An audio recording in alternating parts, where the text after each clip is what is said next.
Well, guys, Westworld continues to refrain from withholding answers with one of its most eventful episodes yet. We got it all on UHM. Take off your sneakers.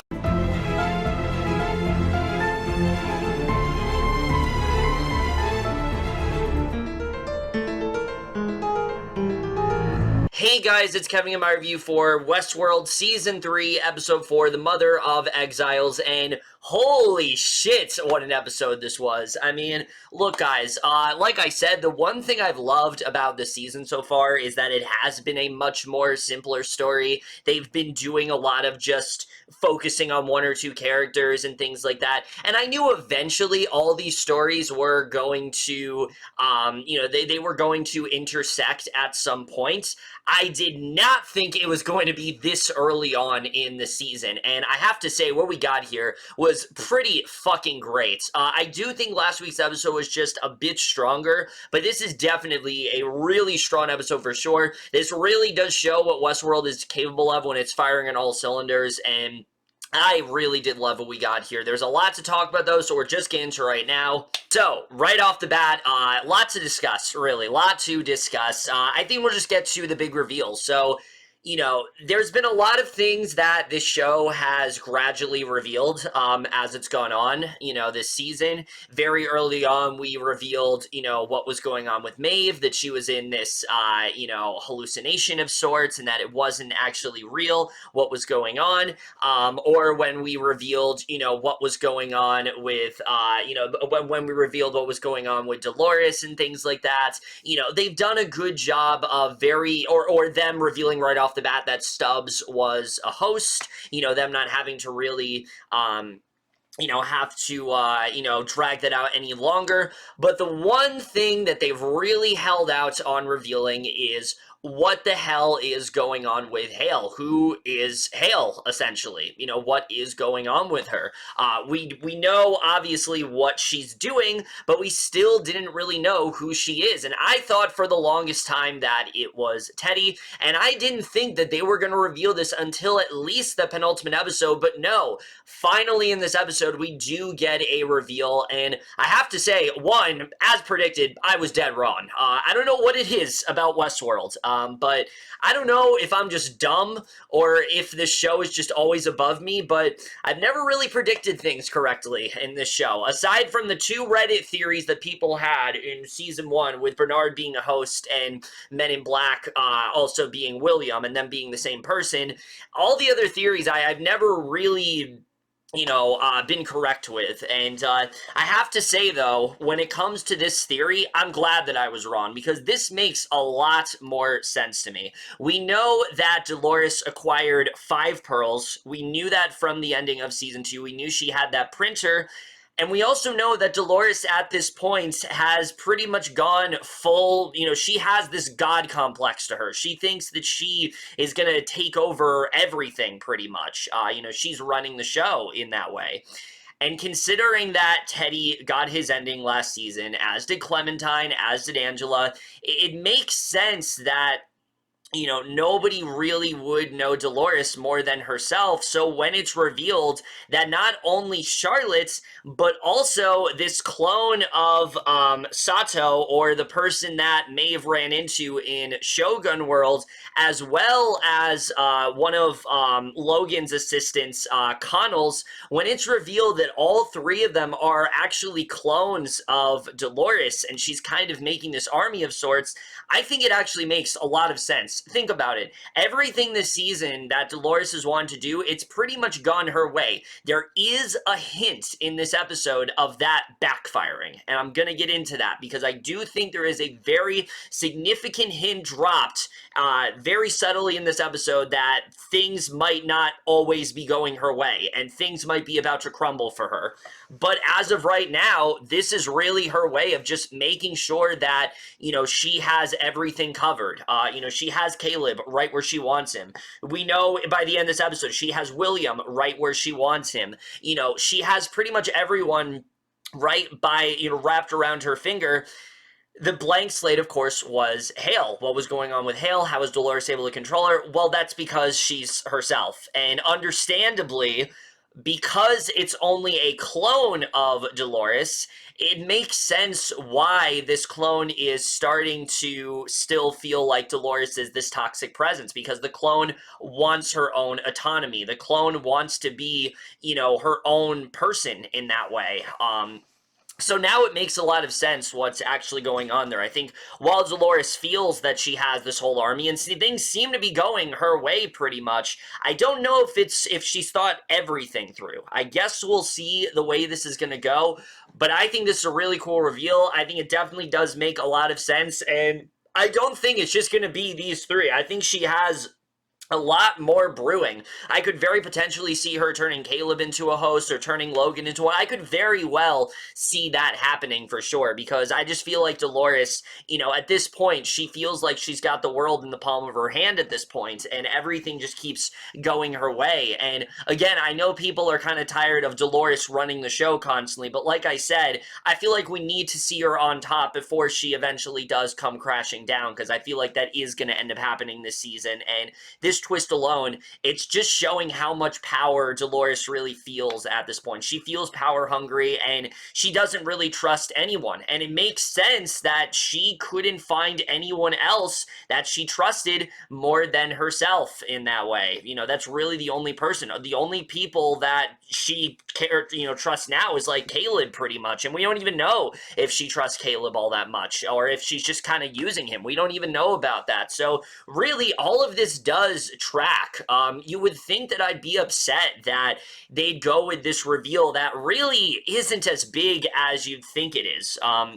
At first, of course, because at first when I heard about it, it did sound kind of lame, but really thinking about it, I do think this was the best course of action to take. I do think this makes a lot of sense, also because it does not ruin any character's arc. Any character that died last season that was allied with Dolores, it does not ruin their arc. I like, actually, that this is not Teddy, because we know that Teddy did get his happy ending. He is in the sanctuary. He's happy there. We don't have to think about Dolores possibly ruining that for him. We don't have to think about Dolores ruining that for Clementine. We don't have to think about Dolores ruining that for her father. So I'm glad that it's just herself. I think that that is a really good arc. I think it makes a lot of sense for who Dolores is at this point, that she doesn't even think she can trust anyone because everyone's pretty much out to get her. People have just taken advantage of her, and she just feels she needs to be in control of herself. Hell, even Teddy towards the end was wavering a bit, as we know. That's why he did kill himself, because he was very much wavering. He didn't want to be allied with Dolores anymore, and so I think Dolores just had the mindset that, you know what, fuck everyone, I'm gonna make sure this goes the way I want it to, and I'm going to find a way to assemble my own army of sorts. And so I think the reveal does make a lot of sense. I don't really feel like there's too many holes in that at all, and I'm very pleased with what happened there. So I really don't have any complaints on that front at all. I think that's a really great reveal. I'm very excited to see where that's going to go. And Tessa Thompson, man, I mean, she threw me for a loop. I think it's just she's just doing such an incredible job here. And the way that she was able to, like, capture some of her mannerisms and things like that was dead on. I read about how Thompson found out about this into a few episodes into the second season, and so she tried to do everything she can to model herself after Evan Rachel Wood's acting, and I think she's just doing a spectacular job with that. So I just can't praise her enough, and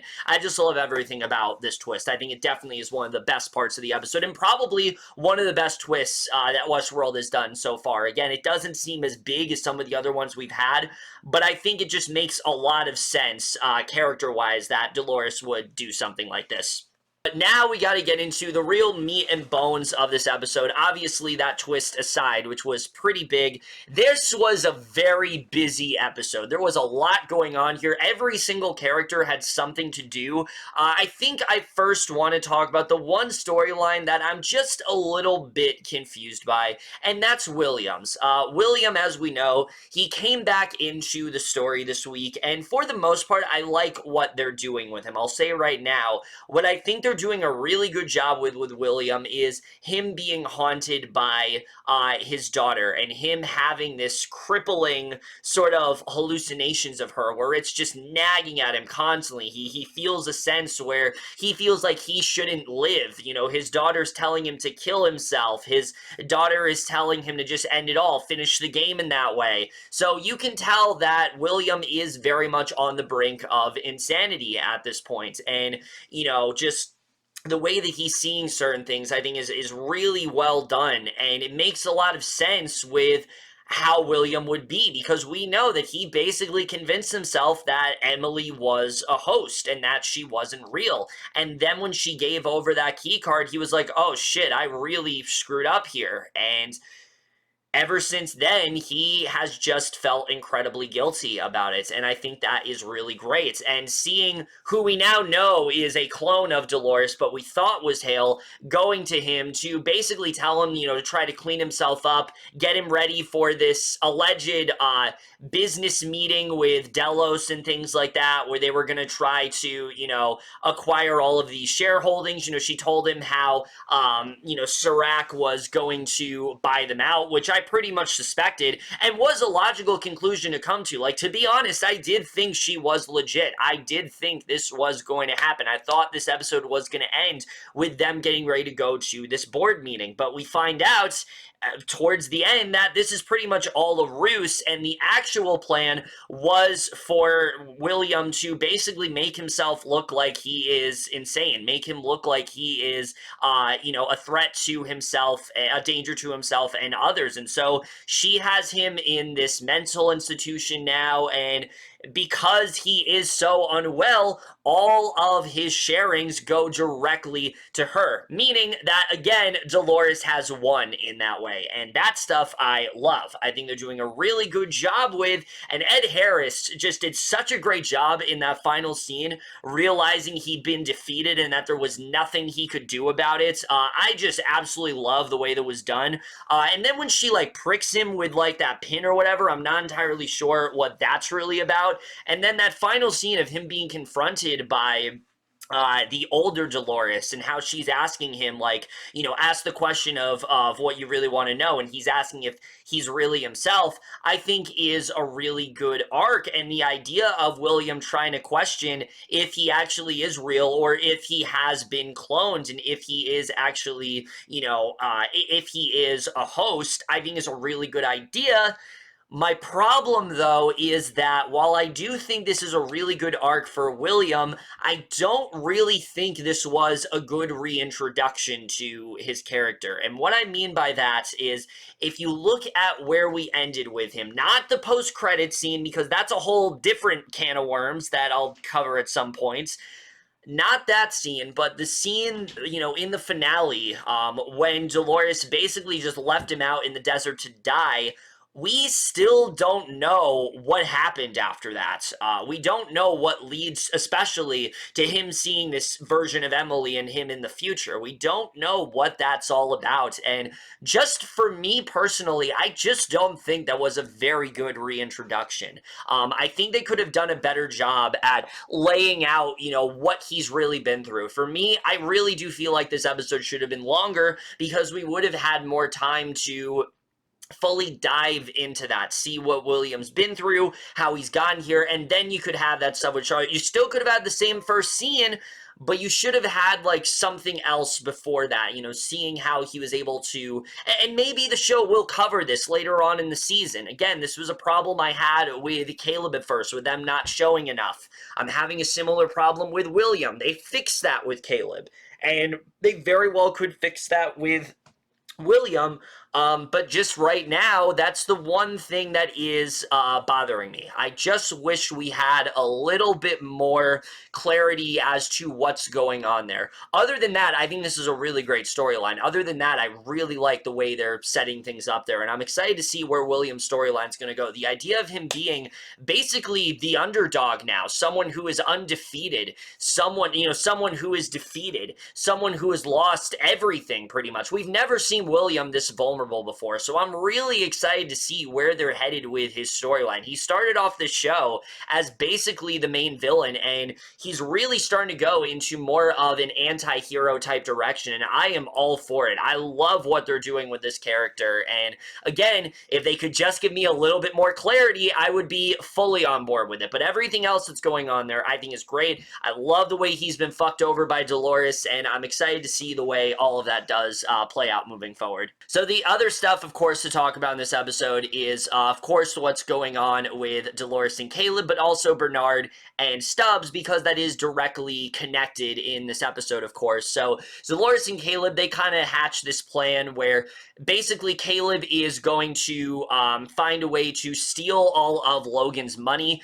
There's this big sort of sex gala, it seemed like. That's what it seemed like. Like, it was a gala, but then everyone was having sex. So I'm assuming that's essentially what it was supposed to be.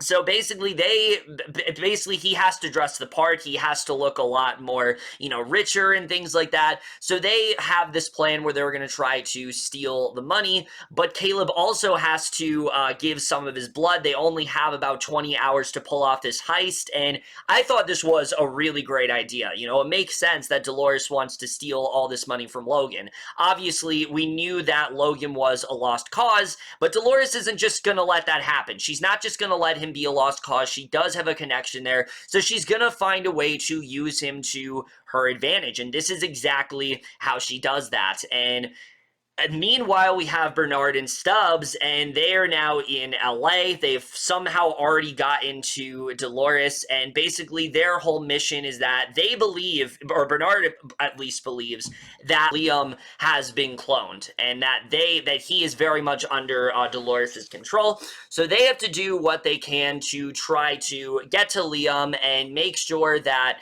and make sure they can get away from his control, which we don't really know how Bernard is built this like clicker of sorts. I wish we could have gotten a little bit more of an explanation there, but it definitely is really cool because we've never really seen that before. So they go to this party with every intention of like trying to disconnect him, trying to see if there's a way to ring him in, but they realize that he actually is still very much human, and so their efforts were very much futile in that way. And so this whole fight breaks out, and oh my god, that whole sequence with Stubbs and Dolores and her very quickly realizing that Bernard is with him was just so great. I love the way that was done. It was classic Westworld in terms of action, and I just forgot how much of a badass Evan Rachel Wood can be in terms of action scenes. And maybe it's because in last season she didn't have a lot of action scenes. It was all kind of building up to one. So I like that we really got to see her do some really great like hand-to-hand combat here. That whole sequence was just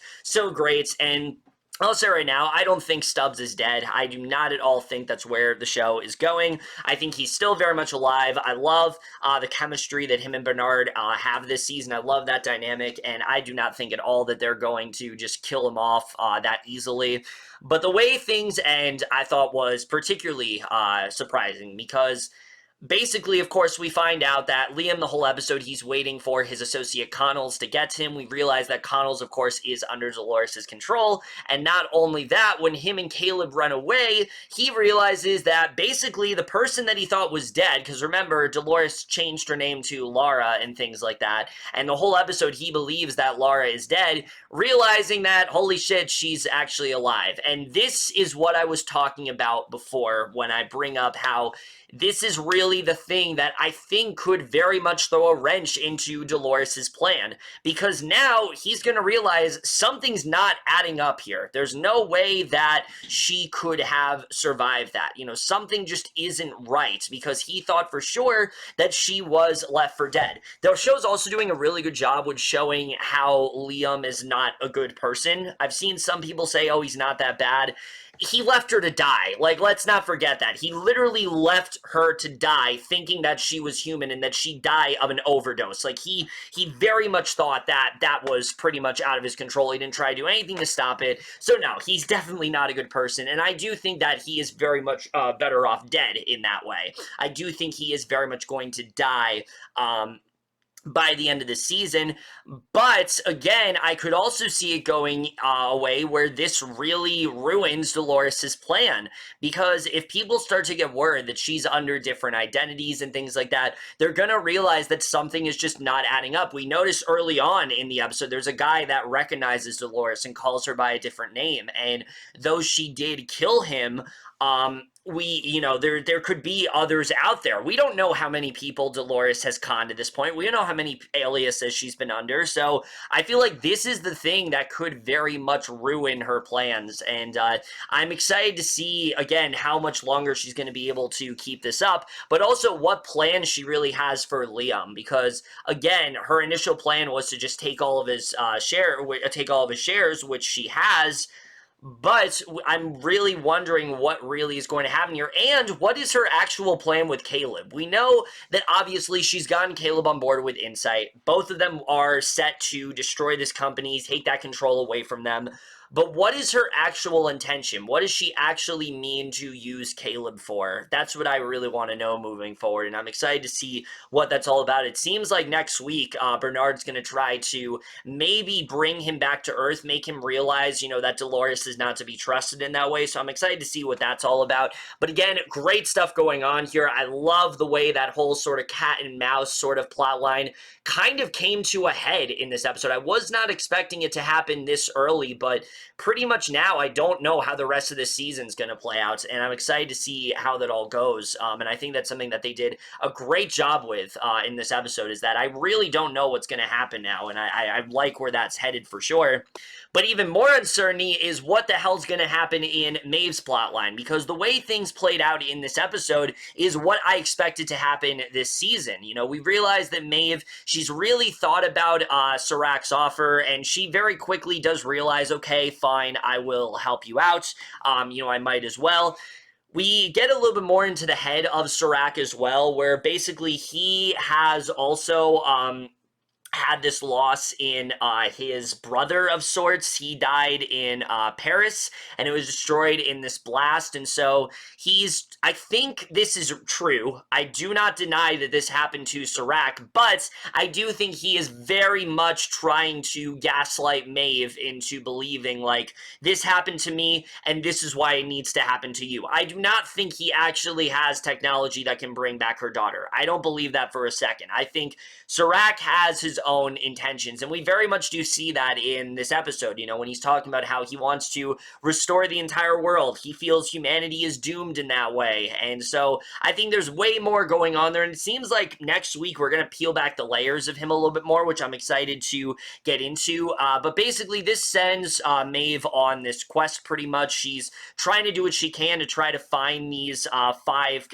pearls, essentially, and he knows that Dolores has brought them, and so he gets her, he tells her that, like, there's this lead with the Yakuza, so she heads to Singapore, thinking that she's going to meet Masashi. Of course, we realize that this is actually Dolores and not Masashi, but the way things end in this episode, it ends with Masashi, or the Dolores clone of Masashi, leaving her for dead, pretty much. And again, I don't think that Maeve is going to die. There's no way they're going to kill Thandie Newton this early into the series. She's way too talented. She's way too good of a character for them to offer that way. If they were going to kill Maeve, it would have been last season. It would have been the way things wrapped up last season. That's when they would have killed her. So I have no doubt that Maeve is coming back. I have no doubt that this is, just a fake out in that way. But I don't think it's like a cheap fake out. I feel like this is just, again, another way of things going Dolores' way. Things are constantly going on top for her. This was all part of her plan. Now we're going to start to see things maybe crumble a bit, and I'm excited to see the way all of that does turn out. But again, similar to Dolores and Bernard's side of things, I have no idea what is going to happen now. I don't know what Serafyan's actual plan is. He keeps talking about how Maeve and Dolores are not the threat. We don't know who the actual threat is. I do not believe for a second, though, the theory that Serac is, like, connected to Ford. I don't think that makes any sense. The timeline doesn't match up. You know, Ford is way older than Serac. I don't buy it. I do not buy it, and I don't think that's where the show is going really at all. It just would not make sense if they went in that direction. So I don't think that's what's going on. But beyond that, I don't really know where things are headed. And again, this usually doesn't happen with Westworld. Like season 2, the whole season was pretty much build up in that way. So the fact that they're kind of going in this direction of uncertainty where we're not entirely sure where things are headed is really exciting. I don't really know what's going to happen, and I'm excited to see the way things do play out here. So, of course, that's everything going on story-wise this episode. I know there was a lot to get through, but like I said, this was a very eventful episode for sure. But now we'll get into the technical stuff, which the way this episode was directed, I thought was really great. The way they were able to combine all these narrative threads together in the way that they did, none of it really feeling overstuffed in that way, I thought was really well done. This was a problem I thought they had in some of season 2, where there was just a little too much going on, and still, even with all these narratives coming together, it feels coherent. It doesn't feel like there's one that's disconnected from everything else. Like season 2, Maeve's storyline often felt disconnected from everything else that was going on. It doesn't feel that way this season. It feels like everything's just naturally coming together, and I think they're doing a really good job with that here, directing-wise, and I just really love the way that was done. And the writing in this episode I thought was really great. Like I said, just the way the things are going for Dolores, the way that she's laid out her plan pretty much. We now know an idea of what she wants to do. I assume that she wants to assemble an army. She wants to, do what she can to,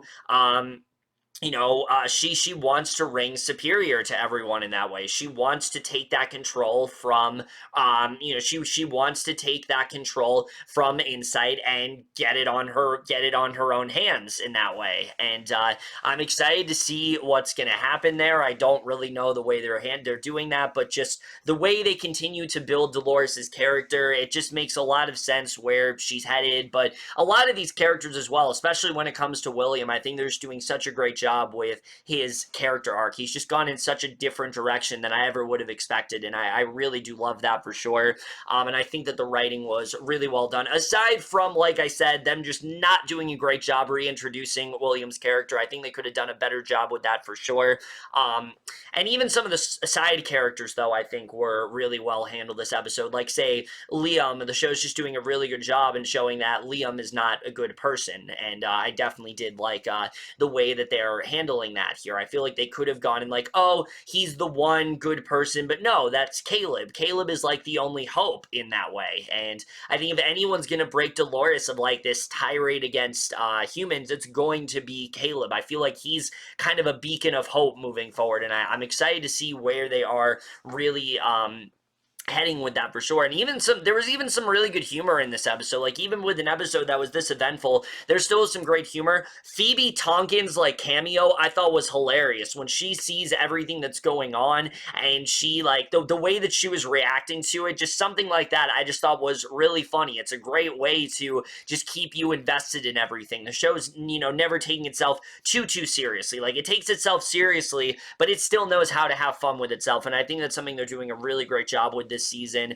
But the cinematography in this episode really stuck out to me. I mean, there were so many just amazing shots, especially with William. Just some of the imagery, the visions that he had, something as simple as just water falling, and that symbolizing his wife killing herself in the bathtub, as we know, with her overdosing on those pills, and the water overflowing. We know what that means. We know what the bloody chandelier means as well. We know what blood in general means, or the way that they show Masashi, and you see this white liquid ooze out from these bags, and we realize this is the same white liquid that they use to create hosts, meaning that Dolores has acquired a bunch of this shit, and that she clearly has way more than we thought she did. And I think they did a really good job with just visual cues like that. And just like I said, the action in this episode was